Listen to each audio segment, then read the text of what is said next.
에스더 1장 1절부터 3절입니다.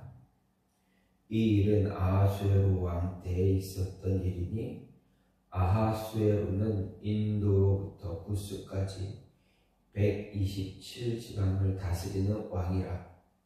당시에 아하수에로 왕이 수산궁에서 즉위하고 왕 위에 있은 지 제3년에 그의 모든 지방관과 신하들을 위하여 잔치를 베푸니 바사와 메대의 장수와 각 지방의 귀족과 지방관들이 다 왕 앞에 있는지라.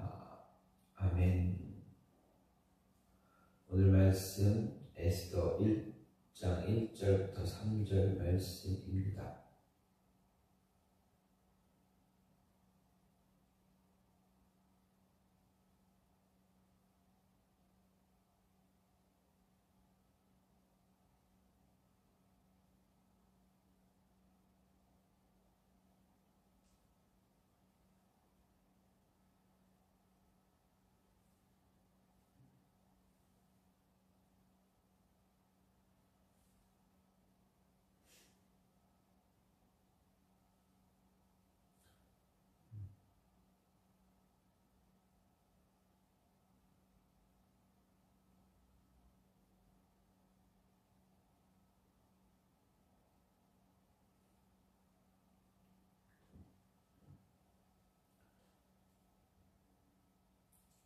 오늘 말씀 에스더 1장 1절부터 3절입니다.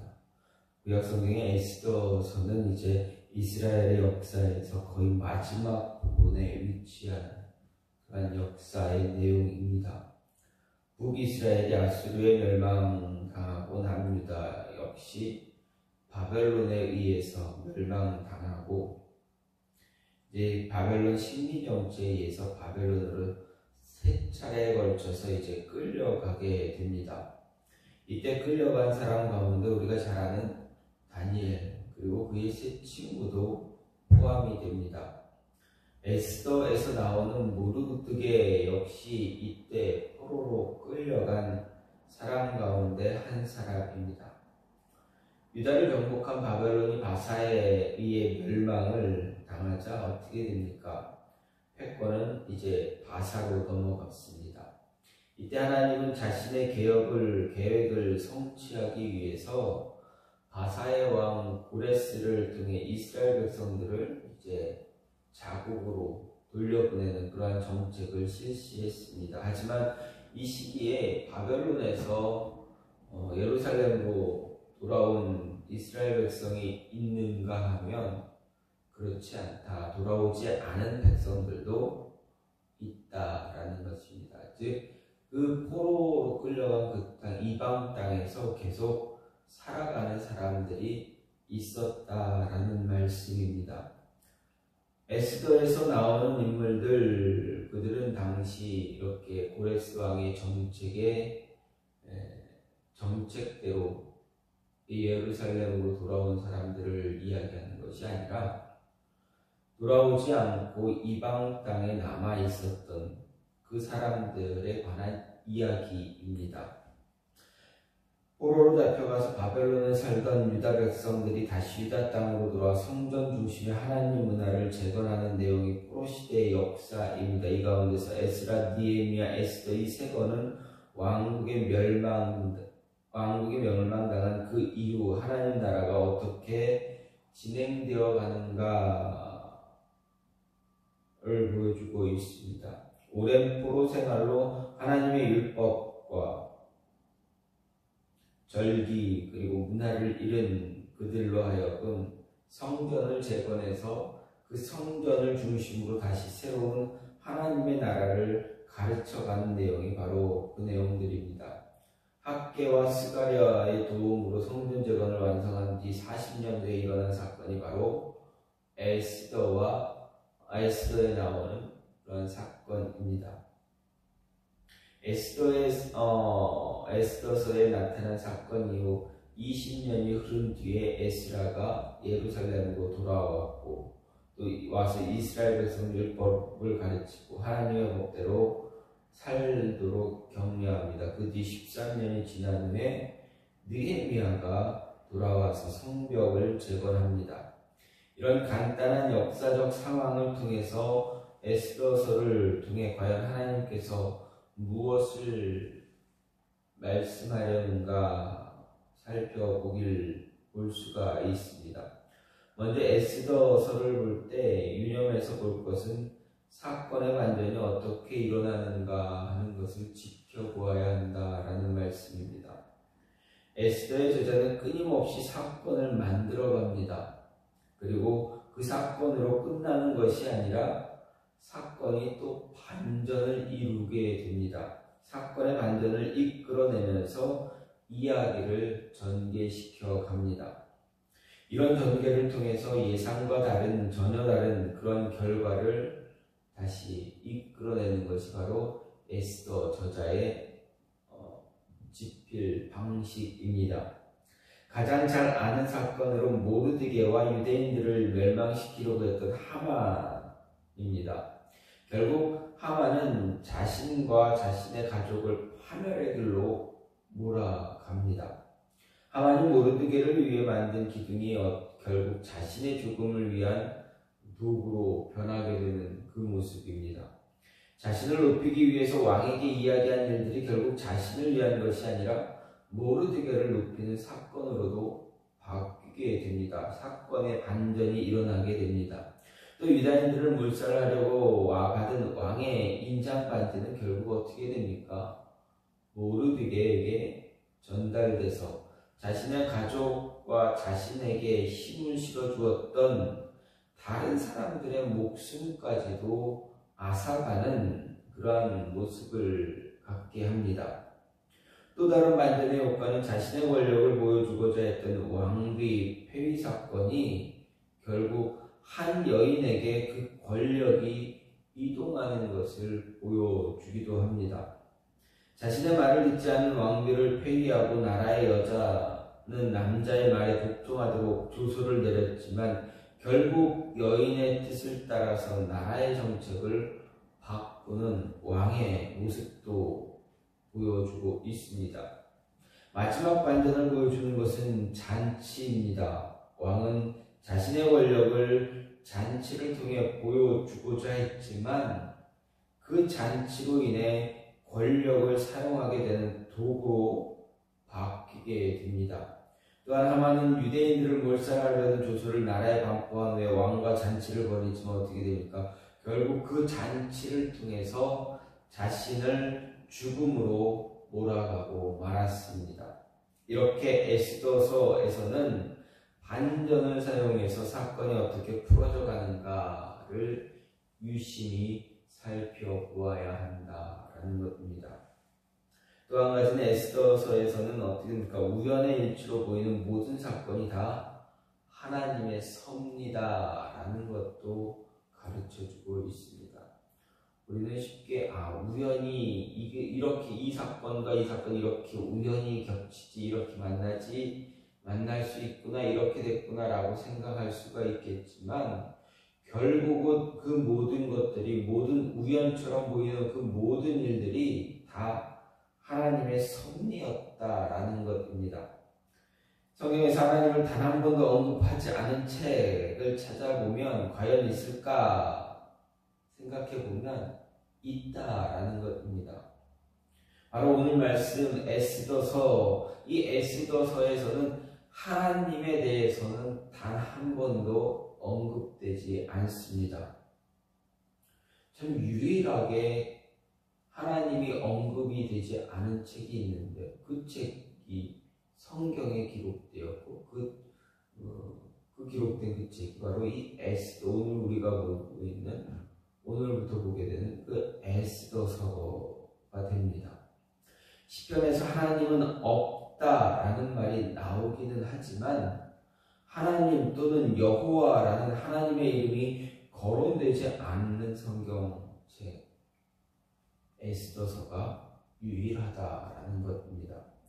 하나님의 이름이 단 한 번도 거론되지 않은 그런 상황에서 하나님은 어떻습니까? 어떻게 하십니까? 자신의 계획을 이루어가고 있다라는 것을 보여줍니다. 마치 우연의 일치처럼 보여주고 있다라는 말씀입니다. 가장 처음으로 나타난 우연의 일치는 와스디 왕비의 폐위 뒤에 이어서 유다인인 에스더가 왕으로 간택되는 사건입니다. 또 다른 것은 모르드게가 우연히 왕의 암살 사건을 듣게 되었고 그래서 왕의 목숨을 구합니다. 또 하만이 모르드게를 죽이기 위해 음모를 꾸민 뒤 모르드게를 매달기 위해 세운 기둥을 왕을 모르드게를 매달기 위해서 기둥을 세우고 왕을 만나러 갔을 때 왕은 우연히 잠이 오지 않아서 무엇을 읽고 있습니까? 역대 일기를 읽고 있다라는 것입니다. 그 일기를 읽고 있는데 모르드게를 통해서 자신이 암살되지 않았다라는 사건을 그 일에 대해서 듣게 되고 과연 그 일에 그 사건, 그 일을 이야기해 준 모르드게에게 어떤 보상이 돌아갔느냐, 존귀케 했느냐, 그를 존귀케 했느냐 라고 묻게 됩니다. 하지만 어떻습니까? 그런 일이 없었다라는 것을 알게 됩니다.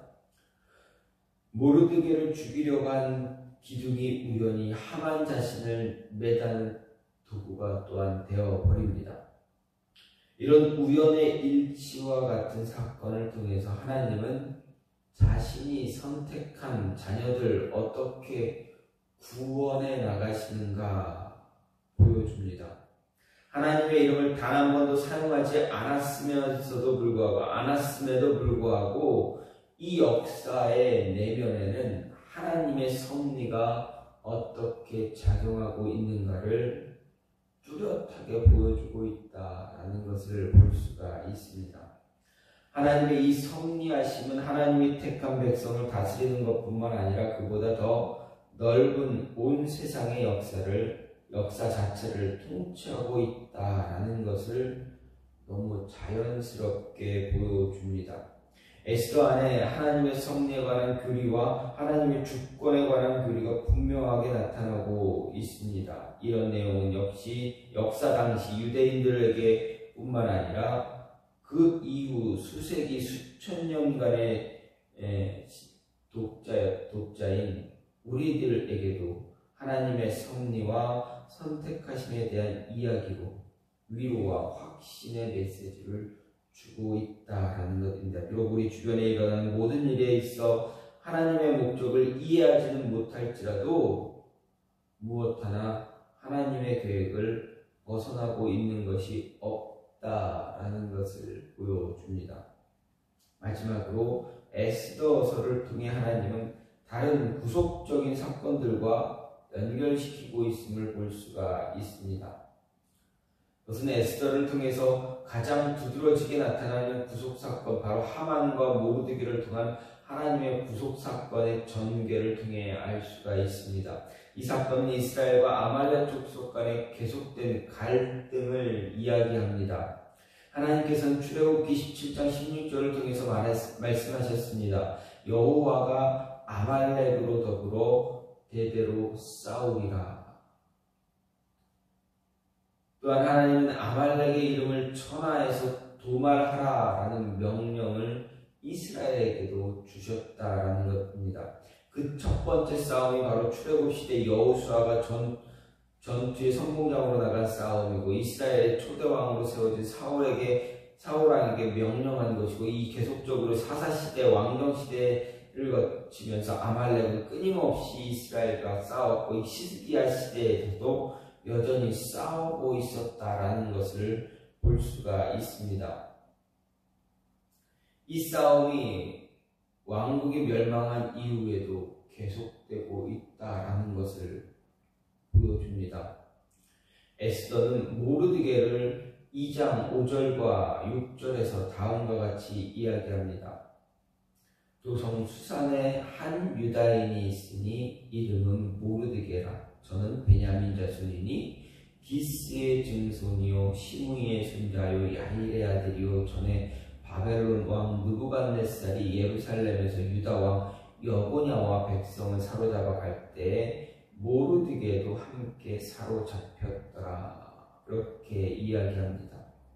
또 하만을 소개할 때 3장 1절을 보면 그 후에 아하수에로 왕이 아각 사람 함므다다의 아들 하만의 지위를 높이 올려 모든 함께 있는 대신 위에 두니 이렇게 말합니다. 모르드게는 베냐민 자손의 기스의 중에서 시므의 손자 야일의 아들입니다. 기스의 애들은 누구입니까? 누가 있습니까? 이스라엘의 왕, 초대왕 사울이 있습니다. 하나님은 사울 왕에게 아말렉 족속을 남녀노소할 것 없이 모두 죽이라고 명령하셨습니다.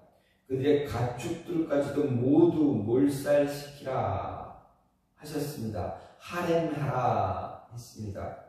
하지만 사울 왕은 하나님의 말씀을 거역합니다. 그 이후에 아말렉 족속은 끊임없이 이스라엘을 괴롭혀왔고 이 시점에서는 아말렉 족속 아각 사람 함므다다의 아들 이스라엘 백성, 그 아들이 이스라엘 백성을 몰살시키려고 했습니다. 물론 함므다다의 아들이라고 하지만 아각 사람 함므다다의 아들, 아각의 후손을 이야기하는 것입니다. 에스더서에 나타난 싸움, 과거 아주 오래전부터 시작된 싸움의 연속이다. 끊임없이 하나님을 대적하는 싸움입니다. 하나님은 자신이 선포한 아말렉과 더불어 싸우시겠다라는 말씀과 천하에서 그의 이름을 도말하겠다, 없애겠다라는 말씀을 이루고 계시다라는 것입니다. 에스더를 통해서 정말 잔인할 정도의 살육의 사건이 바로 에스더서에서 나타나고 있습니다. 이 사건을 통해서 하나님은 자신의 백성을 어떻게 구속하시는가 확실하게 보여줍니다. 하나님은 분명하게 자신이 택한 자녀를 어떻게 보호하는가 보여주시고 우리의 역사에 일어난 모든 사건이 단 하나도 우연치 않게 우연하게 일어난 그리고 쓸모없게 일어난 것이 없음을 이야기해 줍니다. 또 지금 우리가 이해하지 못할 일들 역시 하나님은 자신의 계획과 섭리 안에서 이루어가고 있다라는 것을 또한 보여줍니다. 따라서 우리는 하나님의 섭리와 통치 주권을 늘 기억할 수 있어야 합니다. 오늘 말씀은 에스더서 전체를 한번 개관하는 모습으로 에스더서를 시작하려고 합니다. 이 에스더서에 나오는 하나님의 말씀을 생각해 보면 에스더서를 통해서 하나님은 자신의 구속 사건을 어떻게 이끌어가고 있는가 보여주시고 또 모든 사건이 다 하나님의 섭리 안에 있다라는 것을 이야기하시면서 이 에스더 사건에 나타난 사건들 어떻게 반전이 어떻게 이루어져 가는가 우리가 보고 있는 TV에서나 어떤 공중파나 어떤 케이블 방송에서 이야기되어지는 어떤 드라마의 반전보다 더 뛰어난 반전의 연속이 이루어지고 있는 이 이야기, 이 역사 이야기를 통해서 하나님은 어떻게 자신의 자녀들, 자신의 백성을 보호하시고 인도하시고 이끌어 가시는가를 보여주고 있습니다.